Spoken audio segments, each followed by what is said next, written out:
இந்திய நாடே எதிர்பார்க்காத அறிவிப்பு ஒன்று நேற்று டெல்லியில் வெளிவந்திருக்கிறது. ஹரியானா தேர்தல், மகாராஷ்டிரா சட்டமன்ற தேர்தலில் மிகப்பெரிய முறைகேடுகள் நடந்திருக்கிறது. இது தொடர்பான வழக்குகள் உச்சநீதிமன்றத்தில் இருக்கக்கூடிய இந்த நேரத்தில் நேற்று டெல்லியில் இந்தியாவினுடைய தலைமை தேர்தல் அதிகாரி ராஜீவ்குமார், இது என்னுடைய கடைசி செய்தியாளர் சந்திப்பாக கூட இருக்கலாம் என்று சொல்லியிருக்கிறார். என்ன நடந்தது டெல்லியில்? வணக்கம். நேற்றைய தினம் தேர்தல் அதிகாரிகளுடைய செய்தியாளர் சந்திப்பு ஒன்று நிகழ்ந்தது. அந்த சந்திப்பில் நீங்கள்லாம் உங்களுக்கெல்லாம் தெரியும், February 5 நாடே எதிர்பார்க்கக்கூடிய இந்தியாவுடைய தலைநகரமான டெல்லியில் சட்டமன்ற தேர்தல் நடக்கவிருக்கிறது. 8 வாக்கு எண்ணிக்கை நடைபெறவிருக்கிறது. இந்த சம்பவங்களெல்லாம் சொல்கிறார். சொல்லிட்டு தான் நாடே எதிர்பார்க்கக்கூடிய சில கேள்விகள், அதற்கான பதில்கள் தேர்தல் ஆணையரிடமிருந்து வரும் என்று எதிர்பார்க்கப்பட்ட சூழலில் இது தொடர்பான கேள்விகள் முன்வைக்கப்படுகிறது. அவர் இந்த கேள்விகள் வர்றதுக்கு முன்னாடியே ராஜீவ்குமார் கொஞ்சம் உஷாராயிட்டார். அவர் என்ன சொன்னார்னா, இது என்னுடைய கடைசி செய்தியாளர் சந்திப்பாக கூட இருக்கலாம். நான் இந்த தேர்தல் அதிகாரி, அதாவது தலைமை பொறுப்பிலிருந்து நான் விலகப் போகிறேன், ஓய்வெடுக்கப் போகிறேன், ஒரு 5 மாதம் தியானத்தில் இருக்கப் போகிறேன், அதன் பிறகு மக்களுக்கு என்னால் முடிந்த சேவைகளை செய்ய போகிறேன் என்று சொல்லியிருக்கிறார். இப்போது நமக்கு இருக்கக்கூடிய இந்திய மக்களுக்கு இருக்கக்கூடிய மிக முக்கியமான கேள்விகள் என்ன அப்படின்னா, இன்றைக்கு தேர்தல் ஆணையம் குற்றவாளி கூண்டில் இருக்கிறது இல்லையா? ஹரியானாவில் நடந்த சட்டமன்ற தேர்தல், மகாராஷ்டிராவில் நடந்த சட்டமன்ற தேர்தலில் மிகப்பெரிய முறைகேடுகள் நடந்திருக்கிறது, மோசடிகள் நடந்திருக்கிறது. அதற்கு பின்னால் தேர்தல் ஆணையத்தினுடைய கைகள் இருக்கிறது. பாஜகவிற்கு ஒரு தலைபட்சமாக தேர்தல் ஆணையம் செயல்பட்டிருக்கிறது. இது போன்ற குற்றச்சாட்டுக்களை எதிர்க்கட்சிகள் முன்வைத்து மதிப்புக்குரிய உச்ச நீதிமன்றத்தில் வழக்கு தொடுத்திருக்கிறார்கள். அப்போ EVM தடை செய்யப்படுமா அப்படிங்கிறதா அந்த கூட்டத்தில் மிக முக்கியமாக எழுப்பப்பட்ட கேள்வி. அதற்கு ராஜீவ்குமார் சொன்ன பதில், அதற்கு வாய்ப்பே இல்லை, ஒருபோதும் அதற்கு வாய்ப்பில்லை. அதற்கு பிறகு அவர் சொல்கிறாரு, 42 முறை EVM தடை தொடர்பாக வழக்குகள் நீதிமன்றங்களுக்கு சென்றபோது அவற்றையெல்லாம் நீதிமன்றங்கள் தள்ளுபடி செய்தது என்று சொல்லியிருக்கிறார். இப்போது நம்முடைய ஒரு எளிமையான கேள்வி ராஜீவ்குமாரை பார்த்து, தள்ளுபடி செய்யப்பட்ட ஏராளமான வழக்குகள் பிறகு எடுக்கப்பட்டு அதில் நீதி கிடைத்திருக்கக்கூடிய வரலாறு இந்தியாவில் நடந்ததுண்டா ராஜீவ்குமார் அவர்களே? சரி, இப்போ நான் என்ன சொல்கிறேன், EVM-ஐ ஒருபோதும் தடை செய்யவே முடியாது, அது இப்படித்தான் இருக்கும்னு வீம்பா பேசுறதுக்கான காரணம் என்ன?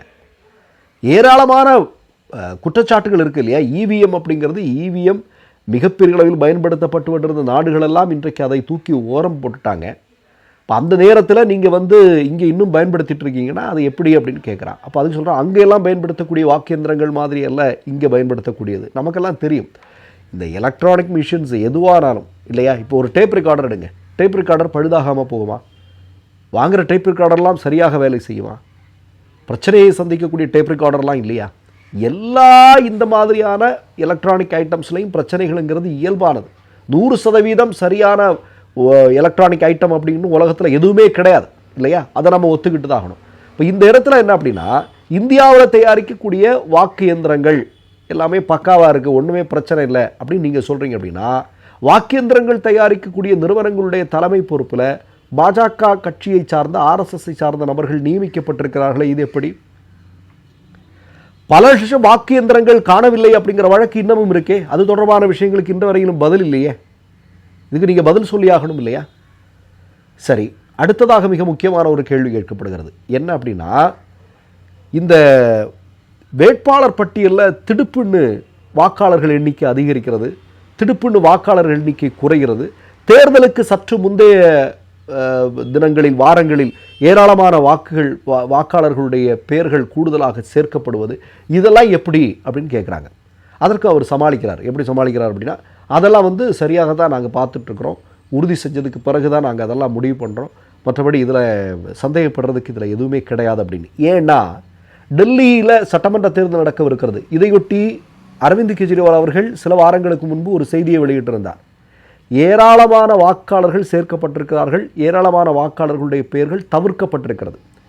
தவிர்க்கப்பட்ட வாக்காளர்கள் எந்த கட்சியை சார்ந்தவர்கள், எந்த பெண்புலத்தை சார்ந்தவர்கள் அப்படிங்கிற மாதிரியான ஒரு சந்தேகத்தை அவர் எழுப்பியிருந்தார். இது தொடர்பான தெளிவான பதில் தேர்தல் ஆணையத்திடமிருந்து வருமா அப்படின்னு எதிர்பார்த்தால் இல்லை என்பதுதான் நேற்றைய தினம் நம்ம பார்த்தது. அடுத்ததாக என்ன அப்படின்னா, வாக்கியந்திரங்களில் 99% பேட்டரி சார்ஜ் இருக்கிறது. இந்த பேட்டரி சார்ஜ் 99% இருக்கக்கூடிய வாக்கியந்திரங்கள் எண்ணப்படும் போது பாஜக வெற்றி பெற்றது. இது தொடர்பாகலாம் தெளிவான எந்த பதிலுமே தேர்தல் ஆணையத்திடமிருந்து வரவில்லை என்பதுதான் சோகம். அப்போ என்ன அப்படின்னா, இப்போ இவ்வளவு நாள் இருந்துட்டாரு. மகாராஷ்டிரா ஹரியானா சட்டமன்ற தேர்தல் பிரச்சனை, ஒடிஷாவில் நடந்து முடிந்த சட்டமன்ற தேர்தல் குறித்து அந்த மாநிலத்தினுடைய பிஜு ஜனதா தள் இன்னைக்கு கம்ப்ளைண்ட் பண்ணியிருக்கிறாங்க. இது தொடர்பாகலாம் இதெல்லாம் சந்தேகத்துக்குரிய, இதெல்லாம் ஒன்றும் ஒரு ஒரு ஒரு ஒரு அதில் எதுவுமே ஆதாரம் கிடையாது, எதிர்கட்சிகளெல்லாம் போகிற போக்கில் சொல்லிட்டு இருக்கிறாங்கன்னு வழக்கமாக அலட்சியமாக பதில் சொல்லக்கூடிய தேர்தல் ஆணையத்தினுடைய அதிகாரிகள் இருக்கிறதல்ல. அதே மாதிரி தான் ராஜீவ்குமார் நேற்றைக்கு இருந்தாரோ அப்படிங்கிற சந்தேகம் நமக்கு பார்க்கும்போது இருக்குது. சரி, வாக்கேந்திரங்களுடைய பிரச்சனையெல்லாம் விடுங்க. அடுத்ததாக கேட்கிறார்கள், இப்போ டெல்லியில் சட்டமன்ற தேர்தல் நடக்கிறது. ஆம் ஆத்மி கட்சியினுடைய தற்போதைய டெல்லியின் முதல்வராக இருக்கக்கூடிய அதிஷி அவருடைய தகப்பனாரை மிக கேவலமாக பேசியிருக்கிறார் ரமேஷ் பிதூரி என்று சொல்லக்கூடிய ஒரு பாஜகவினுடைய தலைவர். இது தொடர்பாக கேள்வி கேட்கப்பட்டது. ஆமாம், அவர் செஞ்சது தப்பு தான், இது மாதிரிலாம் பண்ணக்கூடாது அப்படின்னு. சரி, பண்ணக்கூடாது, சரி, அவர் மீது என்ன நடவடிக்கை எடுத்திருக்கிறீர்கள்? அதற்கு எந்த பதிலும் இல்லை. அவர் அப்படி நடக்கக்கூடாதது அப்படின்னு நீங்கள் சொல்கிறீங்க, அவர் பேசுனது தப்பு அப்படின்னு சொல்கிறீங்க, அவர் மீது என்ன நடவடிக்கை எடுக்கப்பட்டது? எதுவுமே இல்லை. நமக்கு தெரியும். இதில் ஒரு செய்தியை நான் உங்கள்கிட்ட சொல்ல விரும்புகிறேன். இந்த தேர்தல் ஆணையம் தவறுகள் செஞ்சால் அவர்களை தண்டிக்கிறதுக்கு ஏதாவது நம்மக்கிட்ட சட்டம் இருக்கான்னா எனக்கு தெரிஞ்சுக்க இல்லைன்னு தான் நினைக்கிறேன். நான் ஒன்றும் இல்லை. இப்போ டெல்லி மேயர் தேர்தலில் சிசிடிவி கேமராவோட ஃபுட்டேஜ் இன்னமும் எல்லா யூடியூப்லேயும் இருக்குது, நீங்கள் பார்த்தீங்கன்னா தெரியும். பகிரங்கமாக ஆம் ஆத்மியினுடைய வெற்றி பறைக்கப்படுகிறது. பாஜகவினுடைய வெற்றி தேர்தல் ஆணையத்தின் அதிகாரியால் சாத்தியப்படுத்தப்படுகிறது. குற்றம் நடந்திருக்கிறதுன்னு கோர்ட்டு சொல்லுது. நீ தப்பு செஞ்சுருக்கிறேன்னு சொல்லிட்டாங்க. அவருக்கானால் என்ன தண்டனை கொடுக்கப்பட்டது? எதுவுமே கிடையாது. இது நடந்ததா இல்லையா? அப்போ நான் என்ன கேட்குறேன் அப்படின்னா, இவ்வளவு பெரிய முறைகேடுகள் இன்றைக்கு இருக்கிறது, வழக்கு நீதிமன்றங்களில் இருக்கிறது, குற்றவாளி கூண்டில் தேர்தல் ஆணையம் இருக்கிறது. இந்த நேரத்தில் ராஜீவ்குமார் சொல்கிறாரு, இது என்னுடைய கடைசி செய்தியாளர் சந்திப்பு அப்படின்னு சொல்லிட்டு தியானம் எடுக்க போகிறார். தியானத்துக்கு இப்போ எல்லாம் போகிறவங்களெல்லாம் மக்கள் நம்புறது கிடையாது சார். ஆமாம், இந்தியாவுடைய பிரதமராக இருக்கக்கூடியவர் தேர்தல் காலங்களில் தியானத்துக்கு போகிறது வழக்கம். ஆனால் அதை மக்கள் நம்ப மாட்டார்கள். அதனால தான் இன்றைக்கு தோத்த கட்சி ஆட்சி பொறுப்பில் இருக்குது. நீங்கள் தியானத்துக்கு போங்க, உங்களுக்கு பிடிச்சிருந்தா நீங்கள் தியானம் பண்ணுங்கள், ஒன்றும் பிரச்சனை இல்லை. ஆனால் நீங்கள் இன்றைக்கு பொறுப்பேற்று இருக்கக்கூடிய அந்த ஆணையத்தின் மீது ஏராளமான சந்தேகங்கள் இருக்கிறது. வாக்கேந்திரங்களின் மீது ஏராளமான சந்தேகம் இருக்கிறது. இந்திய ஜனநாயகத்தின் குறித்த அச்சம் இந்திய மக்களுக்கும் எதிர்க்கட்சிகளுக்கும் இருக்கிறது.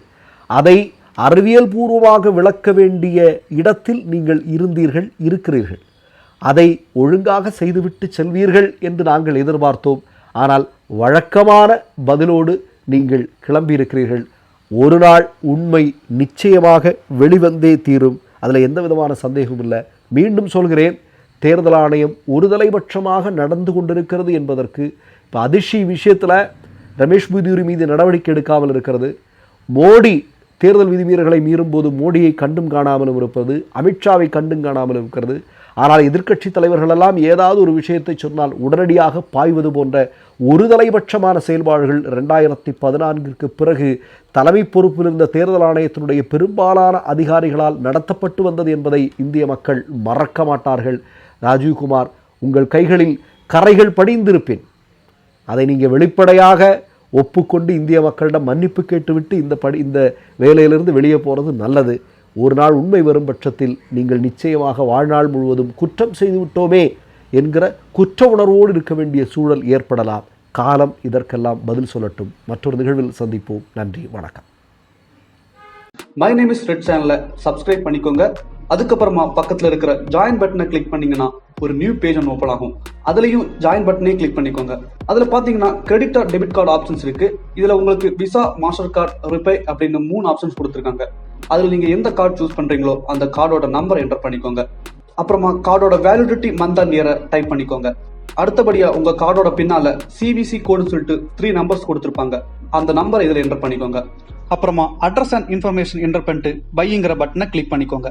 ஒருவேளை உங்க கார்டு நம்பர் இன்வாலிட்னு காமிச்சிச்சுன்னா உங்க கார்டுல இன்டர்நேஷனல் யூசேஜை எனேபிள் பண்ணுங்க.